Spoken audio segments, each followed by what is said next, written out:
Okay, one of my patients was telling me that they have a high pain tolerance and that they were actually disqualified from a clinical trial because they did not assess the pain that they were feeling within the same spectrum as the rest of the participants. So she was disqualified.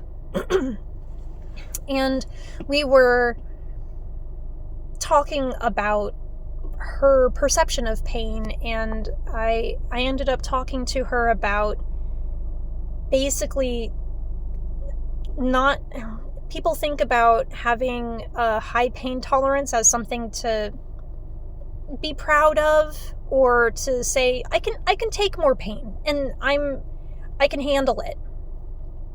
And so maybe not boastful, but as a strong point.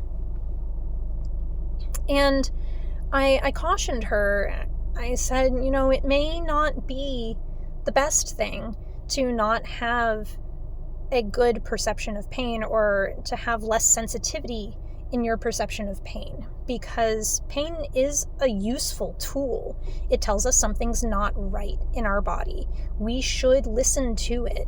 And if we should want to feel pain if something is wrong.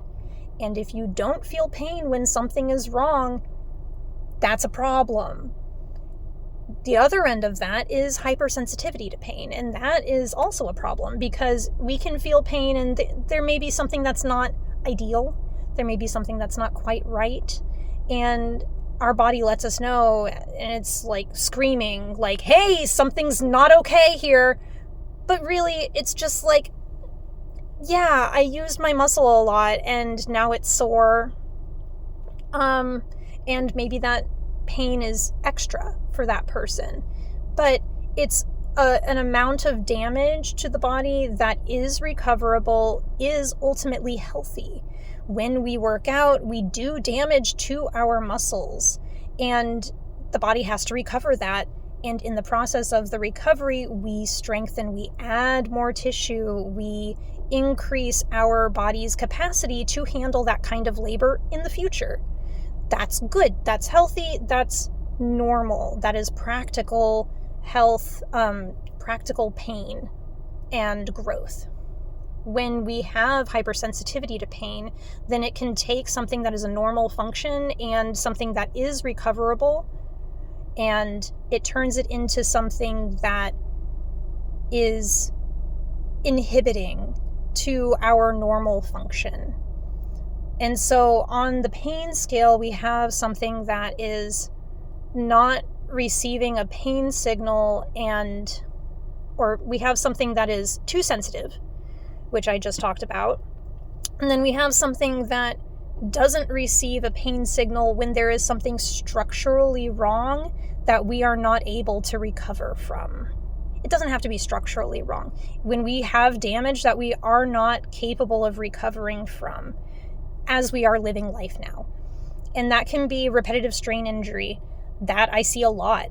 People who have an action that they do a lot in their labor of their work, their normal life, hiking, their hobbies, whatever it is, something they do all the time, and they get used to the pain and they don't perceive that this is a growing injury. This is something you need to pay attention to.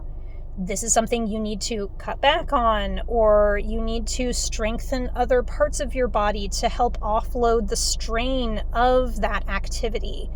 This is something that can be addressed and should be addressed. And when we don't have that pain perception, we go into injury a lot easier.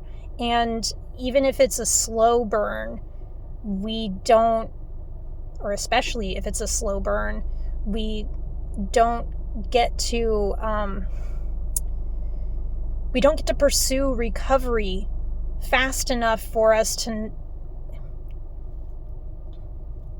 we pursue in recovery slow enough that we may have permanent injury. So let me try saying that again. When we don't perceive pain well, we can risk permanent injury, that or worse injury, because we aren't able to address it in time to have a good outcome from rehab.